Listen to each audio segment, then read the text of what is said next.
Papasukin natin yan kasi 5 taon na po itong hindi napapasok. Hindi natin alam kung ano na ang meron sa loob dyan. Baka may malaking ahas. So hindi tayo distansya tayo. Meron tayong ilaw. So tara, let's go. Papasukin na natin, tara. Dito guys. Uy.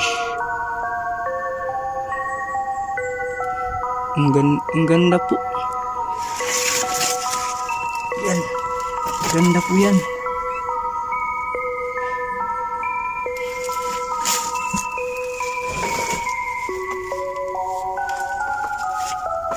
So parang hindi talaga kalat. So 5 taon na po itong hindi napapasukan.